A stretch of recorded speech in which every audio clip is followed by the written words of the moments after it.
Malappuram Areekode SOG ക്യാമ്പിലെ പോലീസുകാരൻ വിനീതിന്റെ മരണം വലിയ വിവാദങ്ങൾക്കും ചർച്ചകൾക്കും വഴി തുറന്നിരിക്കുകയാണ്.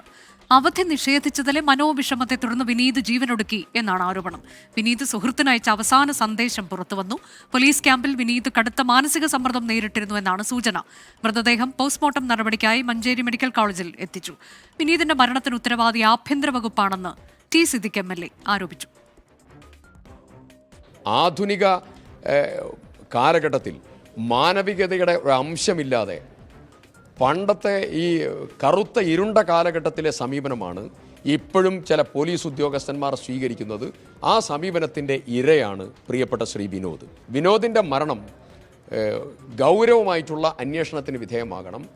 ഈ അന്വേഷണത്തിന് നേതൃത്വം കൊടുക്കേണ്ടത് ജുഡീഷ്യൽ പ്രോസസ്സാണ്. ആ അന്വേഷണം നടത്തി കുറ്റക്കാരായ ഉദ്യോഗസ്ഥന്മാരെ ഇനി ഈ പദവികളിൽ ഇരിക്കാൻ അനുവദിക്കരുത്. അതിനുള്ളതായിരിക്കുന്ന സമീപനം ആഭ്യന്തരമന്ത്രി കൂടിയായ മുഖ്യമന്ത്രി സ്വീകരിക്കണം. വിപിൻ സി വിജയൻ വിശദാംശങ്ങളുമായി. വിപിൻ, ഇപ്പോൾ വാട്സാപ്പ് സന്ദേശം പുറത്തു വരുമ്പോൾ അതിൽ മേലധികാരിയുടെയൊക്കെ പേരെടുത്ത് പറയുന്നുണ്ട്. അതൊരു മരണമൊഴിയായി തന്നെ കണക്കാക്കാം എന്ന് കരുതുന്നു. അങ്ങനെയെങ്കിൽ കൃത്യമായൊരു മാനസിക പീഡനം എന്നതിലേക്ക് തന്നെ വിരൽ ചൂണ്ടുകയാണോ?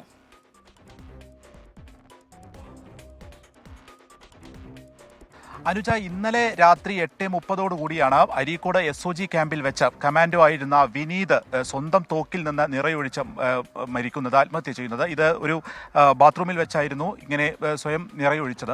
അതിനുശേഷം ആശുപത്രിയിൽ എത്തിച്ചു എന്നുണ്ടെങ്കിലും അപ്പോഴേക്കും മരിച്ചിരുന്നു.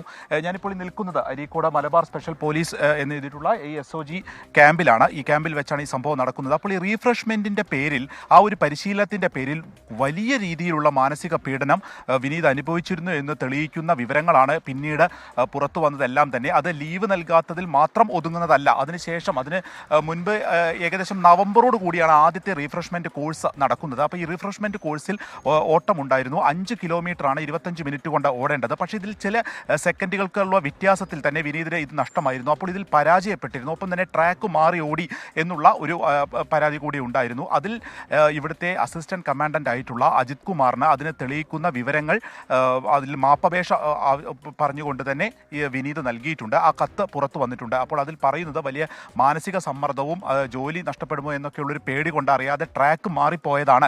അതിൽ എല്ലാ തരത്തിലും മാപ്പപേക്ഷ വേണം, മേൽ നടപടികൾ ഒന്നും എടുക്കരുത് എന്ന് ആവശ്യപ്പെട്ടുകൊണ്ട് അഭ്യർത്ഥിച്ചുകൊണ്ടുള്ള ഒരു കത്താണ് നൽകിയിരുന്നത്. പക്ഷേ ഇതൊന്നും തന്നെ സ്വീകരിക്കപ്പെട്ടില്ല എന്നുള്ളത് മാത്രമല്ല, അതിനുശേഷം ഈ ക്യാമ്പിനകത്തുള്ള മറ്റ് ശുചീകരണ പ്രവർത്തനങ്ങൾക്കാണ് വിനീതിനെ നിയോഗിച്ചിരുന്നത്. അതിൽ വലിയ വിഷമം ഉണ്ടായിരുന്നു. പോലീസിന്റെ ഭാഗത്ത് ഔദ്യോഗിക വിശദീകരണം വന്നോ വിപിൻ? ഇതുവരെയും ഒരു തരത്തിലുള്ള വിശദീകരണവും ഈ മരണവുമായി ബന്ധപ്പെട്ട് വന്നിട്ടില്ല. ഒപ്പം തന്നെ ആരും പ്രതികരിച്ചിട്ടുമില്ല. SP ഉൾപ്പെടെയുള്ളവർ ഇതുമായി ബന്ധപ്പെട്ട് പ്രതികരിച്ചിട്ടുമില്ല. പക്ഷേ ഈ പീഡനം നടന്നു എന്നതിൻ്റെ വിവരങ്ങളെല്ലാം തന്നെ പുറത്തു വന്നിട്ടുണ്ട്. അത് ഏറ്റവും പ്രധാനപ്പെട്ടത് ഈ ഒരു ലീവിനെ സംബന്ധിച്ച്. കാരണം ഭാര്യ ഗർഭിണിയാണ്. അപ്പോൾ ഇടയ്ക്ക് ലീവിന് വേണ്ടി അപേക്ഷിച്ചിരുന്നു. പക്ഷേ അതൊന്നും സ്വീകരിക്കപ്പെട്ടില്ല. ലീവൊന്നും നൽകിയതുമില്ല. ഇപ്പോൾ ഇന്നു മുതൽ രണ്ടാമത് റീഫ്രഷ്മെൻറ്റ് കോഴ്സ് നടക്കേണ്ടതായിരുന്നു. അതിൽ പങ്കെടുക്കേണ്ട തൊട്ട് മുൻപായിട്ടാണ് ഇപ്പോൾ ഈ മരണം സംഭവിച്ചിരിക്കുന്നത്. 30 ദിവസത്തെ ഈ കോഴ്സാണ് ഇനി നടക്കാനുള്ളത്.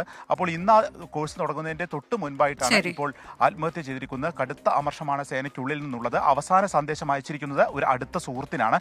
അതിൽ നിന്നാണ് ഇപ്പോൾ അസിസ്റ്റന്റ് കമാൻഡന്റ് അജിത് കുമാറിനെതിരെയൊക്കെയുള്ള ഗുരുതര ആരോപണങ്ങൾ നിഷേധിച്ചതിലടക്കം തനിക്കുണ്ടാകുന്ന മാനസിക വിഷമമൊക്കെ ചൂണ്ടിക്കാട്ടിയാണ് വിനീതിന്റെ അവസാന സന്ദേശം. എന്തായാലും ഒരു ഇടപെടൽ ആഭ്യന്തര വകുപ്പിന്റെ ഭാഗത്തു നിന്നാണ് പ്രതീക്ഷിക്കുന്നത്.